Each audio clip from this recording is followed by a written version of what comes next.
when you are accustomed to operating from a place of struggle, it becomes very easy for you to carry the habits that you have picked up into the place of your peace, into the place where you are supposed to have joy. There are seasons in our life where we are meant to struggle. We are meant to grow, to learn lessons, to develop. We are meant to come into a knowledge of ourselves through what we endure, much like exercise at the gym. But then there are seasons where we are to rest and where we are to recruit, and where we are to reset ourselves. And many times what happens with most of us is that we just get so comfortable in the struggle that it becomes our identity in every relationship, in every interaction. When you operate from a place of struggle, there are habits that you begin to pick up, like overthinking. There are habits that you begin to pick up, such as worry and fear and doubt. And so you will step into every moment, you'll step into every situation, you'll step into every circumstance from this place of constant fear, worry, doubt, the fear of rejection, the fear of not being welcomed, the fear of not being received. It is almost as though your mind will begin to play tricks on you so that when you are in the place and have the things that you are meant to have, it's almost like a self-sabotaging thing that we do. And it is because we are so used to the struggle. When people are used to struggle, they will allow themselves to go from one place into the next place, and they carry this darkness of fear and doubt and disbelief. And the inside voices that we speak to ourselves in, the way that we communicate to ourselves, about ourselves, sometimes can be very hurtful and very harmful. I remember hearing a story once before where someone shared with me that when they grew up, that they used to have lights cut off, used to have cars repossessed, used to have so many negative things happen to them financially, that they live in this hyper state of always thinking that at any possible moment it could happen again, and they have to reset themselves to understand that no, I've got the money now, I've got the finances now, I've got the knowledge now, I've got the will now.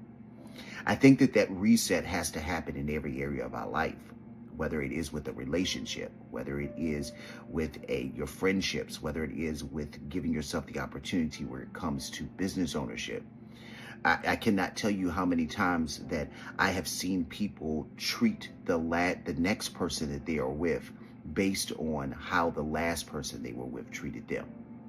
They step into relationships with this place of fear, this place of they're just going to cheat on me, they're just going to do it. And so we begin to do things to sabotage it. We begin to test, we begin to look at them through a tainted lens.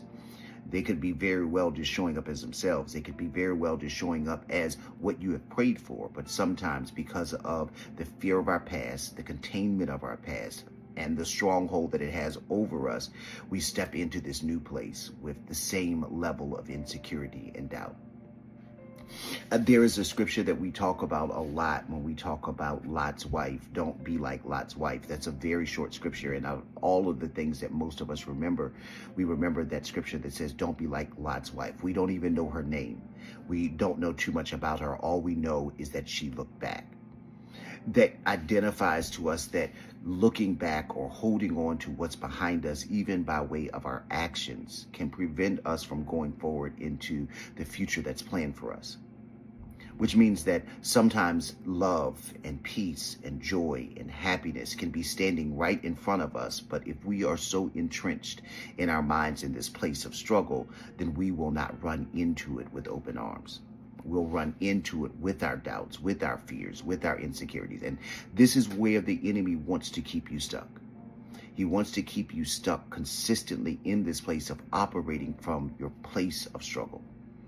There are two stories I want to share with you. I want you to take the time to go and read the scriptures if you would like to.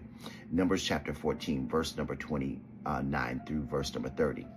In this particular scripture, it is in context the children of Israel coming out of Egypt, the place where they had to work hard, the place where they had to fight hard, the place where there was someone else that was in rule over them, where they were controlled by outside resources or outside things, outside stimuli, where they could not grow and develop on their own because they were under the hand of a Pharaoh.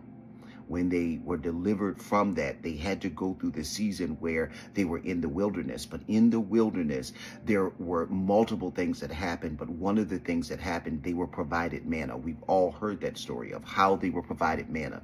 Why is that essential to the progression from them to go from the place of struggle into the place of the promised land, where there is milk and honey that is constantly flowing? It is necessary because they had to be deprogrammed. Their appetite had to change. So he provided manna. The substance of the manna was to change their palate so that the food of Egypt would not entice them once they reached the place where they were going. You can be so entrenched into struggle that you can love and desire some form of toxicity into a new relationship. And if you're not receiving anything that is toxic, then you could feel almost like someone doesn't care about you. You know, I was growing up and I heard one of my family members say one time, I did not think someone loved me unless they were fussing at me or unless they were beating me. I can't think of how many times we might think that is kind of unusual to hear, but I want you to answer this question for yourself. If someone is not showing some form of toxicity towards you, do you believe that they love you? We all say that we want easy love, that we want joy, that we want someone that reminds us that we are worthy of love. But the truth is, many times we are so entrenched in the struggle of not having that when it is presented before us, it looks different. It feels different. And it almost could feel as though this can't be real. Like there's got to be something that's wrong. A lot of times when we are going into the place where there is a flow, we've got to understand that flow and struggle don't coincide together. I can't flow with something, but yet have to struggle for something. That when I am to come into my season of what God has for me, there will be clarity, there will be peace. And that first has to start with inside of ourselves. There may be peace, there may be clarity, but sometimes we cause or create our own dramatic circumstances, overthinking in our head, because that is a habit that we have carried from one place into the other. The point of this message today is to point us back to this other scripture in Hebrews chapter 4, verse number 9 through verse number 11. And I am going to read just a small portion of this because this is what I want to be your focus all week long. There remaineth therefore a rest for God's people. For he who has entered his rest has himself also ceased from his works, as God did from his. Let us therefore be diligent to enter this rest, lest any of you fall according to the same example of disobedience. There is a rest for you this week. And how you identify where God is leading your paths is by understanding where there is rest and where you no longer have to struggle.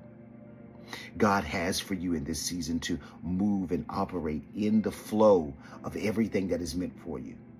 When we look at this earth and how everything is formed and everything is created, from the seconds to the minutes to the hours to the days to the weeks to the months to the years, it's a rhythm. When we talk about the sun rising and the sun setting, it happens at a rhythm. Our heart flows at a rhythm, beats at a rhythm. Our blood flows at a rhythm. We breathe at a rhythm. Everything that is meant for you happens at a rhythm, and there is a flow. And when you're finding yourself struggling against that flow, that's where you cause the blockage for the love, the desire that you have, for the things that are meant for you in your life. Sometimes I think we have to take a step back and allow ourselves to rest, to challenge our minds from the place of always wanting to operate from the habit of our struggle, and let things flow and recognize that there is peace and there is rest that is prepared for you in this season. So as you go through this week, I want to challenge you to begin to bring your mind back to a place of peace and tell yourself that you have permission not to have to struggle. Tell yourself and remind yourself that anything that would cause you or that would cause you to overthink is not welcomed in your mind. That any thoughts and any moments you find yourself beginning to overwhelm yourself with doubts and fears and disbelief and insecurities, that you have the ability to silence those thoughts with telling them, I'm not entertaining this right now, and shift the subject. This season, I want you, and this week, I want you to focus on flowing with what's in front of you and not struggling with anything that's behind you. Behold, God is doing a new thing inside of your life. Shall you not perceive it? Sometimes we don't perceive it because we are so focused on wanting to struggle that when peace presents itself, we think that it's a counterfeit. Sometimes peace comes and we dismiss it. There's a story of Jesus when he came to the earth to bring peace. They dismissed him because he did not look or resemble everything that they thought that he would embody. So peace is in front of you today. And I want you to receive that peace with everything inside of you, going after the things that are meant for you and leaving nothing on the table. This is your season. I want to thank each and every one of you for following me, for subscribing. I want to thank you so much for every seed. Every time you sow or you give to me, I stop and I start praying immediately for your lives and for what God is doing, because you count it not robbery to consider someone like me. And I thank you for that. Thank you all. Let's have an amazing week. I'll see you.